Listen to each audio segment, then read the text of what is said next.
I did contemplate taking off this hoodie to film this video. Decided against that because it's really, really cold. And I don't want to take the hoodie off. It's like a floor length one, so it like hits at my ankles, and it is keeping me so warm right now that I don't want to take it off.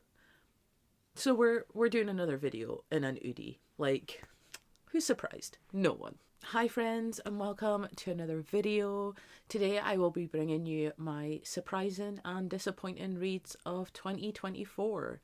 Super late, I know, but I took a little bit of a break over Christmas and New Year to spend time with my loved ones and really live in the moment, and I loved it. So I'm back with a late end of year video content moment because I took a break, and we all need a break sometimes. But I am excited to talk about some of these books. I will say I don't own as much of these books as I thought I did, which is interesting. But the ones that I do own, I will show, and the ones that I don't own, I will pop a picture right here so you know what book I'm talking about. I don't know whether to start this on the disappointing or the surprising. I feel like I should start with the bad, end with the good, so we leave off this video on like a high note. That sounds good to me. Okay, we're gonna jump right in to disappointing. These are no particular order. These are just categories. So no order, just vibes. The first book I have here, I'm so sad about because I love this edition.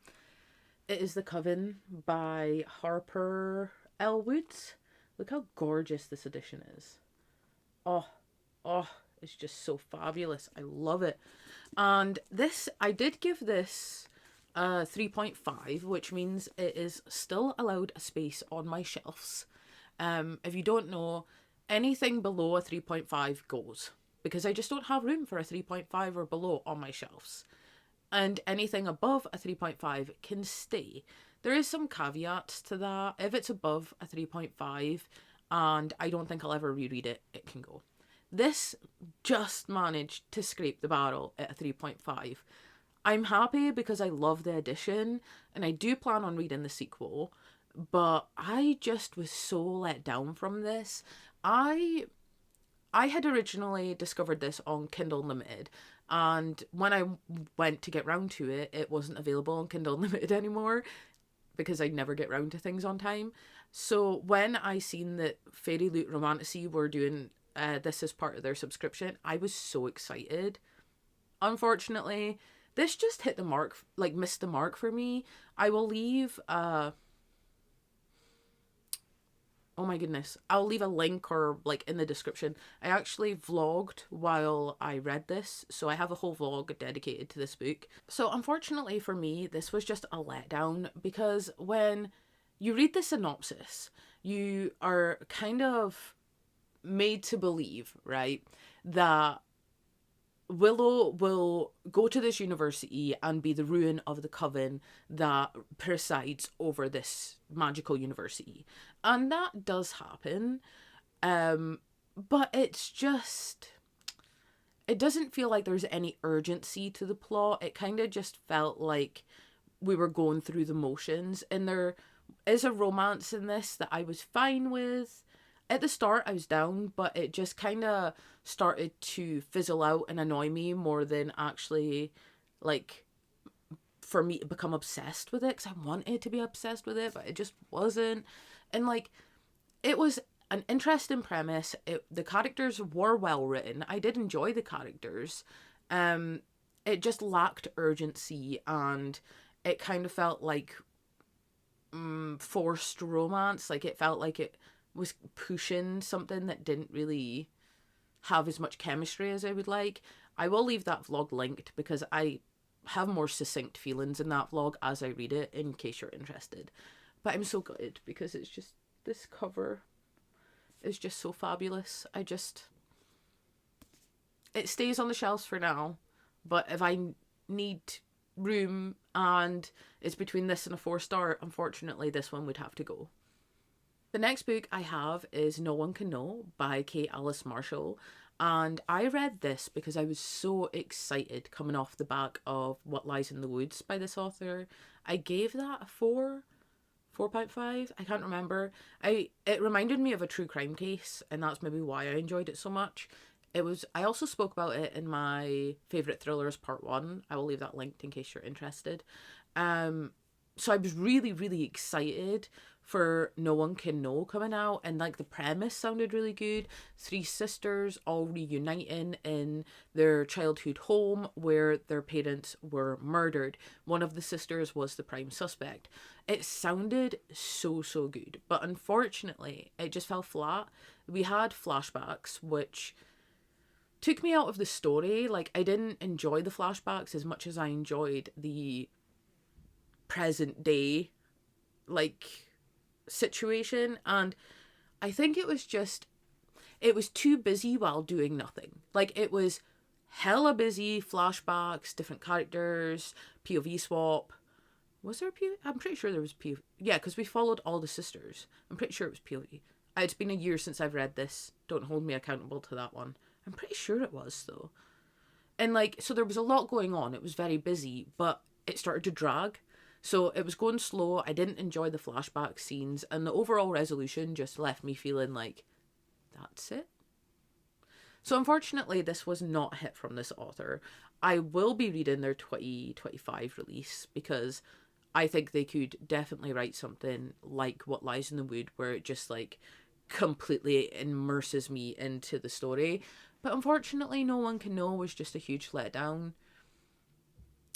Maybe it was because I had such a good time with What Lies in the Woods that it was just nothing by comparison.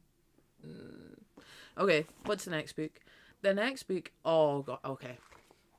We'll do the next book. The next book was Middle of the Night by Riley Sager. Now, I think everyone feels this way. I've seen so many people have this on their best, their worst.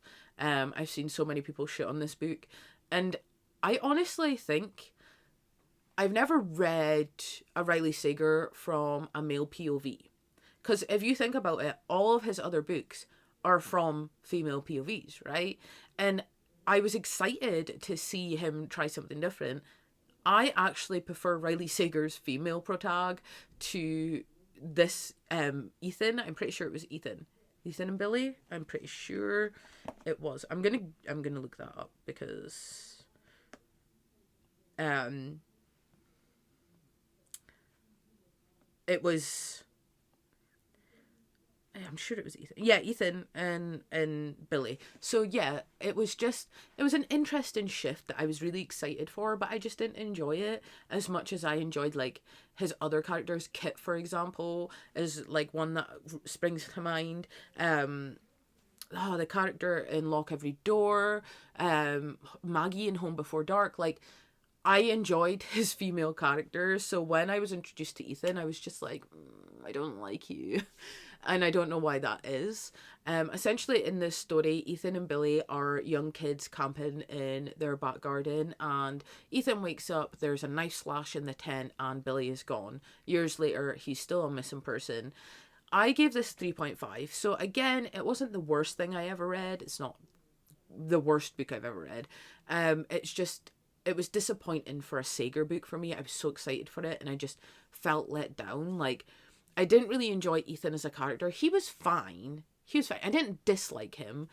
He was fine, but I didn't enjoy Ethan as a character. It felt like I normally like when Riley Sager leans into the paranormal. Like, I like when it's like, is it realistic or is he leaning paranormal? Like, what is going on here? I like that element when Sager does it.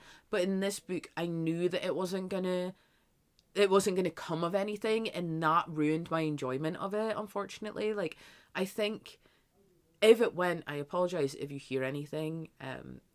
I have a busy house today. Yeah, like, I feel like if it went somewhere more paranormal, it probably actually would have been more enjoyable because it would have been something I wasn't expecting. But when it started to lean into that paranormal aspect, I then realized that it was probably going to be the most mundane answer ever, and I wasn't wrong. Just, lackluster. It was fine. It was fine. Like, all of these books don't necessarily need to be like 1-2 stars for me to find them disappointing. This was a perfectly average thriller that I read really quickly, but it's not what I've come to expect from Sager, and I was just let down. I was quite let down. I wasn't sure if I was going to put DNFs on this list because it didn't feel right to, have a book on this list that I didn't finish. But then I thought, you know what, actually, it makes sense, because if I found it so disappointing that I DNF'd it, that's totally valid. So I DNF'd Nectar of the Wicked by Ella Fields. This, again, is another book that I got on the Fairy Loot Romantasy subscription, and I love the naked hardback. It is just so cute. Look at this. Look at this. It's just adorable. And also, if you want to get me to love anything, add a little, wolf dog, and I'm down. Add a wolf, or a dog, or a cat, and I'm here for it. So, I went into this not knowing much, but I had seen it do its rounds on Instagram. It's on Kindle Unlimited, so a lot of people had already read it. I was aware of this book, and at one point it was probably on a Kindle TBR somewhere, right? So again, similar to The Coven, when I realised this was going to be a Fairy Loot Romantasy subscription, I was so excited. I was bored. I was so bored. I don't even know how far I got into this. Does my Goodreads tell me how far I got into this, actually?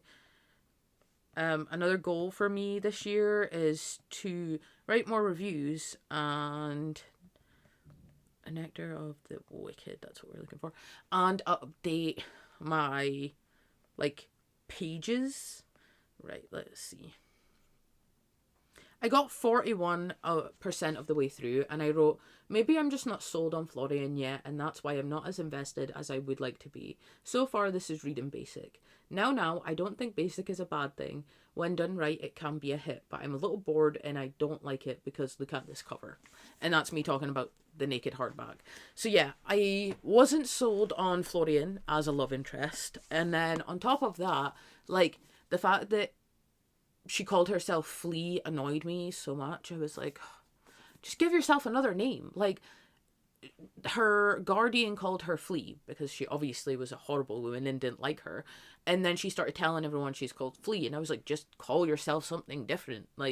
You don't need to be called Flea. And then, I understood where it was going. Just before I stopped, we got the big reveal, which wasn't a big reveal because we knew where it was going. It was basic in the worst way. I love a basic bitch. I love a basic moment. See if it's done well, I could sit here and devour a whole book of basic. But because this was so basic, and I wasn't sold on Florian as a love interest, and I knew where the story was going, it just all melted into a moment of, I'm not enjoying this. I'm not picking this up.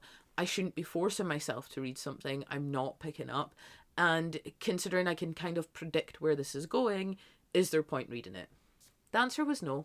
And I'm very disappointed because I was excited for this one. And I will be unhauling this one. So yeah, this will be going. I won't be keeping this. And that's unfortunate. But, I only have so much space on my shelves. And DNFs do not belong there.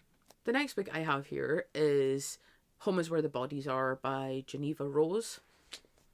I hated this book. I DNF'd this book at 80 something percent. And this was a short book. It was under 300 pages. I did not like this book. The premise sounded so good, right? All these 3 siblings come back to their childhood home because their mum's just passed away. And then they discover a video of the girl that went missing when they were children dead. And their mum and dad filming it, right? So you're like, oh my god, the mom and dad's got something to do with it. Why have they got a video of this dead girl? Who killed the dead girl? Why has it been a cold case for so long? My issue was that none of the characters were likable. Now, I don't need to like a character. I love a good morally grey character.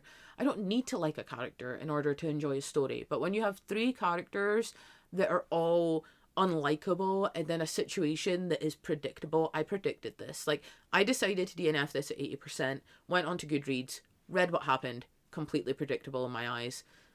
Not worth reading the last 20%, if you ask me. Like, I don't know. Like, I feel harsh saying this, but I'm now wondering if, like, I should give this author a second chance, because this was the first time I've read this author, and maybe I should give them a second chance and see if there is books that I could like, and it was just this story. I didn't like the sibling dynamic, didn't like the characters, the plot was predictable, the writing at times was like it would be fine, and then it would be good, and then it would be bad. So, like, it was like such a mixed bag. But maybe I'll give this author a second chance, because this is the first time I've ever read this author.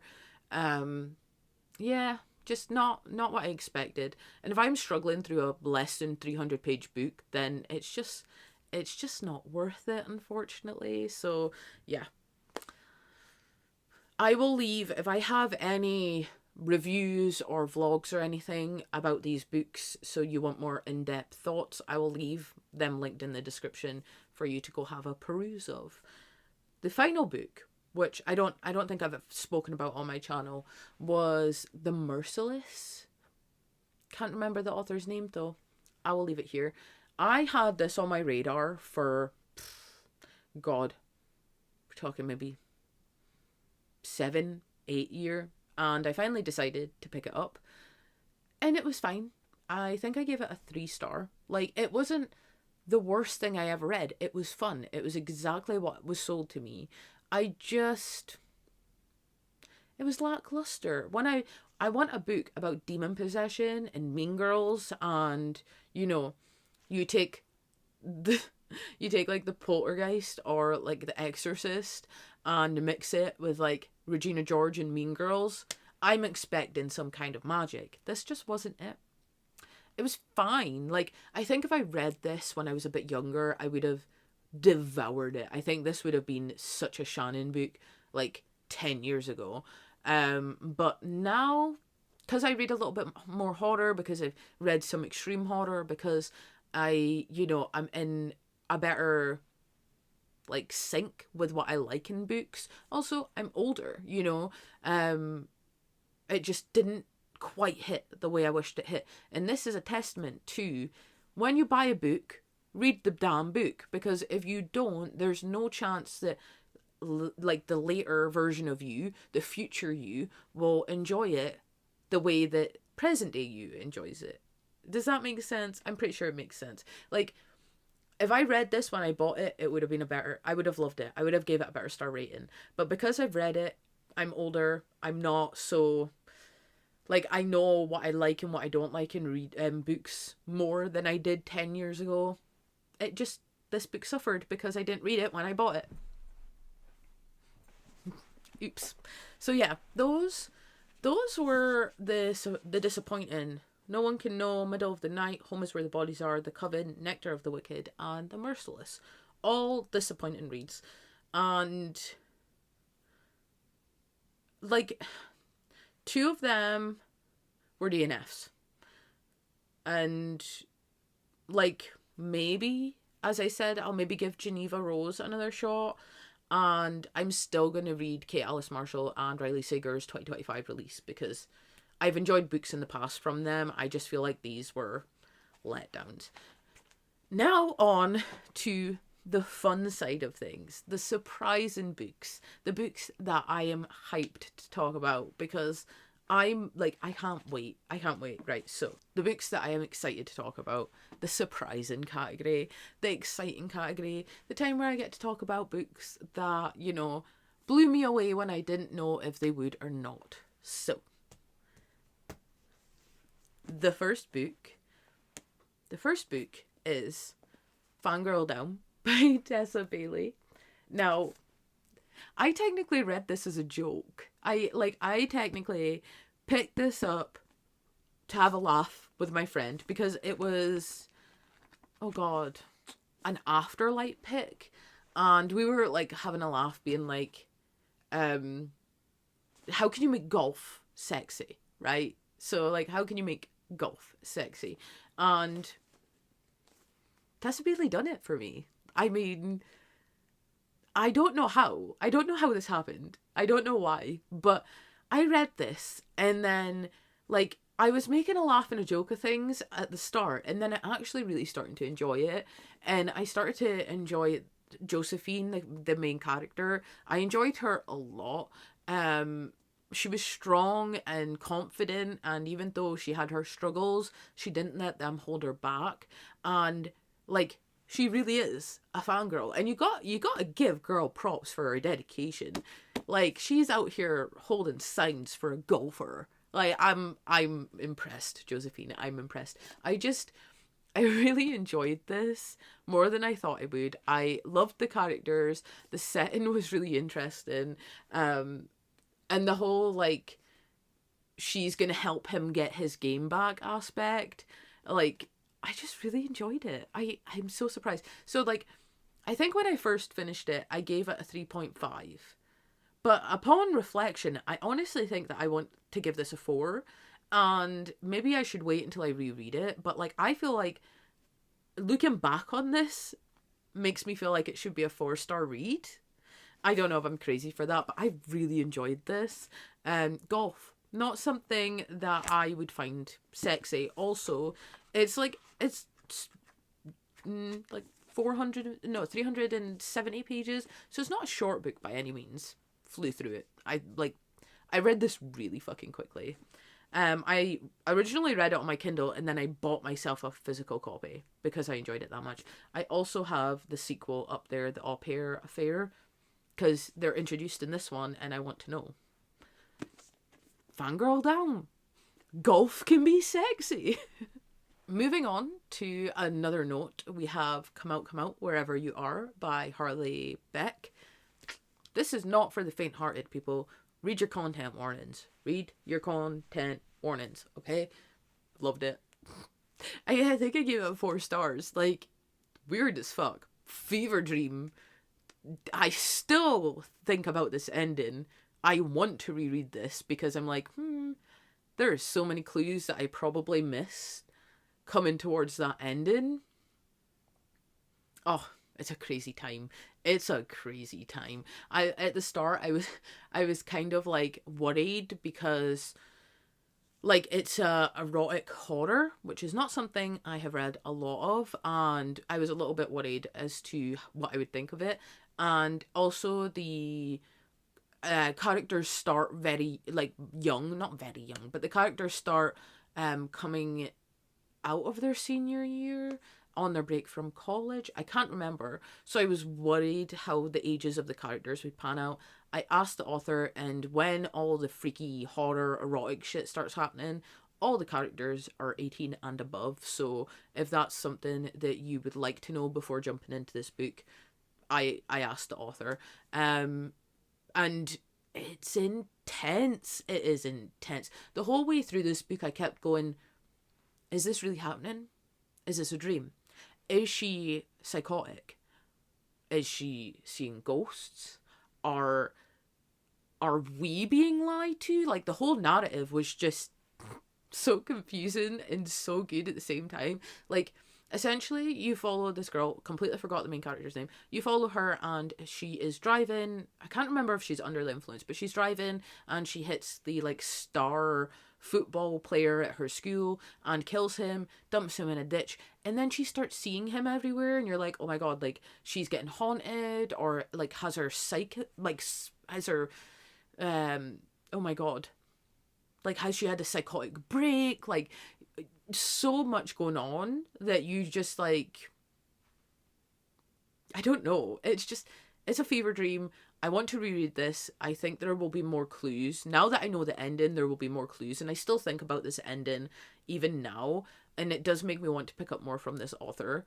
Don't pick this up unless you look at content warnings. The next book we have is, like, 2 named book. It is The Crimson Moth, but it's also known as The Heartless Hunter. So I'm going to call it The Crimson Moth, even though I have Heartless Hunter written down on my notes. I have Heartless Hunter right here. I just totally spoiled the rest of the list. Maybe I'll blur it. I don't know. Heartless Hunter, Crimson Moth, right? I read the synopsis of this, and I think book boxes were doing editions of this, so it grabbed my attention, and I thought, oh, it sounds good. I'm a sucker for a good witch. I love a good witch. I love a good magic system. Loved the idea of this, because essentially you follow Rune, who is a witch, and in this world witches are outlawed, and if you are caught being a witch, you get executed.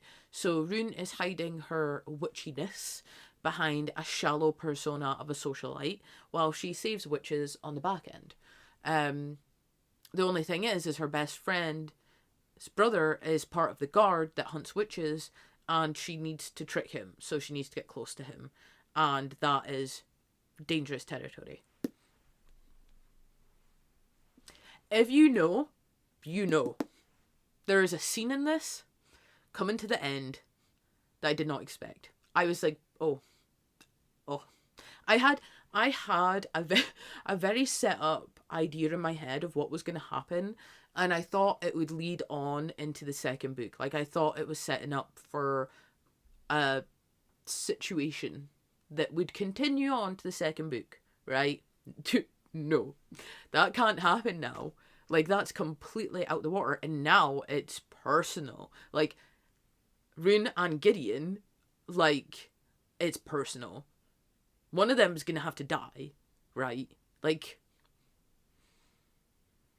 I really hope that the author makes bold decisions like they did in this one in the next books, like, because it's going to be so impactful, because it feels like the stakes are so high that if they make the bold decision in the next book that they've made in this book, we're all going to be left dying at the end of these books, I think. I just hope that they're brutal. I'm not gonna lie. This read more new adult. I have a vlog for this one. I think this read more new adult than YA for me personally. I don't know, like, how other people feel about that, but I kind of hope that it sticks in that new adult range, and because if you're new adult or adult, you can be a little bit more brutal, and I think that I would like it to stay reading more any, so that we can get the brutalness that I think these characters are really capable of. I have Rebel Witch pre-ordered. I will be reading that as soon as it arrives. I don't know if I should reread this. I mean, I didn't read it that long ago, and I know exactly what happens. So, like, I don't need to reread it. Should I reread it? I don't know. I think I gave this a 4.5 star. So, great book, can't wait. Sequels on pre-order. Next we have That's Not My Name by Megan Lally, and I picked this up on a whim. This is a book I listen to on audio, and I very rarely listen to audiobooks, so the fact that I listened to this and loved it so much, recommend the audio 100%. And this was more intense than I thought it would be. I was going in, like, expecting, like, a YA... I'm gonna get comfy. I was going in expecting, like, a YA mystery thriller. Like, you know, just, like, not as high stakes as an adult thriller, I suppose. Yeah, I was wrong. And I should have known what was going on, but I didn't. I didn't know what was going on. Not at all. And the reveal literally had me, oh, I get it. It's like Joey from Friends, where he's like, takes him a minute to get something, and he's like, I'll try and find that gif, because that's what just popped into my head. But I don't know how I didn't get it. That's the thing, and I think that's what keeps coming back to me so much about this book. So essentially in this, you follow this girl who is stranded on the side of the road. She doesn't remember her name. She doesn't remember how she got there. She goes to the police station. This man shows up and is like, it's my daughter. And she's called Mary. So she's like, oh, okay, I'm Mary. And then you follow Drew, who had an argument with his girlfriend, and she's now missing, and he goes looking for her. And these two things are linked. You just don't know how they're linked, right? And it's easy to draw conclusions from the synopsis, but even when I was reading this, I still didn't put two and two together. Not the title, not the synopsis. While I was reading, I was just really in the moment, and I think that's why the audiobook, I would recommend the audiobook so much, is because it was a good moment to hear what was going on. Yeah, I think, like, I probably would actually reread this, to be honest. I gave it a 4-star, and it made me realise that YA thrillers can hit. I haven't read a YA thriller in a while, and this hit more than the Sager book, you know? So I maybe need to open up my thriller reading to include some YA again, because it's been a while. I do have some on my shelves that I haven't got round to, so maybe this would be the perfect time, because this book just reminded me how fun YA thrillers can be. Although, considering the content of this book, fun is maybe not the right word, but that's not my name. Next, we have The Harp by David Sodrin. And I got this from the Abominable Book Club box. I really enjoyed this. I didn't think I would, to be honest. Like, it's not that I didn't think I would enjoy it, it was just that I wasn't sure if it was my brand of horror. But because I am new in discovering what I like in horror, I want to give everything a fair shake. And I'm so glad that I did give this a fair shake. Not only is it Scottish, like, love that, it is so interesting because you follow this town, right? And it's all the residents have been there for years. It is their home, and there's this big, like, corporate fucking dickhead that wants to come in and wipe it all out. And then you have Muriel, who is determined not to sell anything to anyone, let alone the dickhead. So she holds out, and she is the last one to hold out, and you gotta give Muriel her due. She is a woman to be reckoned with. And while she's, you know, going about, walking about, she finds this weird creature that she thinks may be an endangered species, and takes it home, to then discover that this creature is not a sea creature. It is indeed kind of like a monster that can turn into people. Insane. I love this. I mean, that's hence, like, the weird thing on here. I loved it. It was great. I think I gave it 4 stars. I was so surprised that I enjoyed this so much. It's got such a, I wouldn't say it's scary, but it's got such a rich setting, and the main character is just a badass, essentially. So yeah, I do recommend this, and I was so surprised that I enjoyed this as much as I did, because I didn't know if I would. And it just shows me that I don't know my horror tastes yet.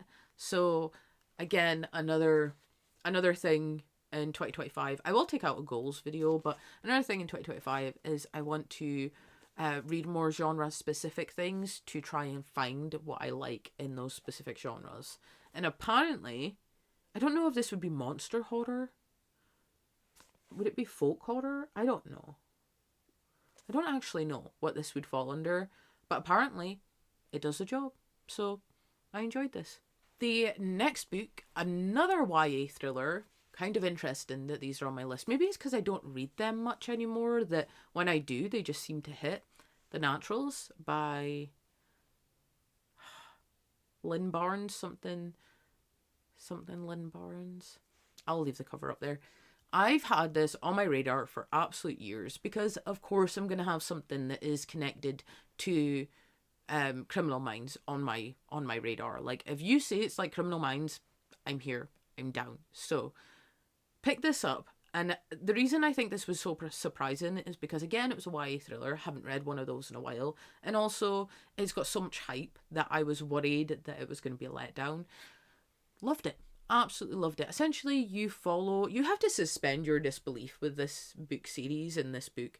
But if you do that, it definitely does draw connections to Criminal Minds, just like a younger team. Because you follow a team of, you know, older teens who all have special abilities that have came probably from their upbringing, right? And you follow them as they become part of this secret FBI unit of like behavior analysis unit, but for teens, essentially. You get their individual stories, you get the people that they're hunting. I will say the first book is probably the first and the second book are my favorite. I'm now on the fourth book, and I understand where we're going and I understand why it took this direction. I'm just not enjoying it as much as I enjoyed the first and the second book. So unfortunately, I feel like books 1 and 2 would be unsurprising and book 3 would be undisappointing. But still stand by that The Naturals was a surprising read because I really did enjoy it and I flew through it. Fast, entertaining, found family, like, what's not to like? Although I will say, prepare for like a tonal shift, a plot shift in the later books. And the final book I have here is The Song of Achilles by Madeline Miller. And I was so surprised that I liked this. I watched God. I watched a film. Oh, I'll maybe post it here. Was it Brad Pitt or Gerald Butler? I think it's Gerald Butler. It's like 300 years. I don't know. No, 300. I don't know. I watched a film that follows Hercules, right? No, not Hercules. Achilles. Oh, God. I watched this film and it made me want to read this book because I had heard so much about it. I think this is an interesting book. And the reason it's on my surprising is because it's not necessarily something that I would pick up. This is kind of out of my comfort zone. And again, because of the hype, I was worried that I just wouldn't get it. You know, I was just like, I was a little disappointed in it. Like, I was disappointed in one character's ending. I was disappointed in one character's treatment throughout the whole book. Like, the disappointment I had that the way he was treated irked me something rotten. But overall, this is a story surprised me because it's not something I would usually read. It's not something that I thought I would like, but I did enjoy it. And it's very much like adventure story. Like, it's slow paced because it's not all out action all the time. Like, you really get to know these characters and they move around together, and like not everything is happening all at once. It really is like over a period of time you watch them grow. And I think that's why I really enjoyed it, because I get to spend so much time with these characters that by the end of it I did actually really love one of them. I was let down by a certain aspect of this book that I can't say because I think it kind of spoils some things. But overall, the story surprised me. It's so surprising. And I will be reading Circe by this author as well, because I'm now interested, like, reading outside my comfort zone is something I do now and again. And like when it produces things like this, it makes me think that I'm like closing myself off to a whole world of things that I might love. But I just find sometimes things like this intimidating. Yeah, but Song of Achilles, I really enjoyed it. And now I have this beautiful, beautiful edition. I love this teal. It's like a blue, but it's more blue than teal, but I love it regardless. With the gold. Oh, the gold. Okay, that's enough of that. Those are the books that I found surprising, the books that I found disappointing. I had a very weird reading year in 2024. I don't know what it was. I kind of feel like I was a bit more brutal with my ratings overall, and I was a bit more like succinct in like what I didn't like about things. But I did find some gems in my reading. I didn't find anything that gripped my soul, and that's unfortunate. So yeah, those are my surprising and disappointing. It is super late, but it is totally fine because content is content, and I hope you enjoy this regardless if it is late. I am going to go off and I need to film my... What am I filming? I'm filming my Whip Parade today, so I think... I can't remember if it goes Whip Parade or Surprising and Disappointing. This will either be up after my Whip Parade or before my Whip Parade. Not 100% sure yet, but I need to go film that because again, I'm running behind on all of my like end of year, start of year content. So today is a day where I'm going to try and knock some of them out so that I can bring you the content and hopefully you will enjoy it. So I'm going to go off and film another video. I really hope you have a great day, a great week, a great weekend, whenever the hell you're watching this. Remember to stay safe, happy, and healthy, and I'll see you next time. Bye.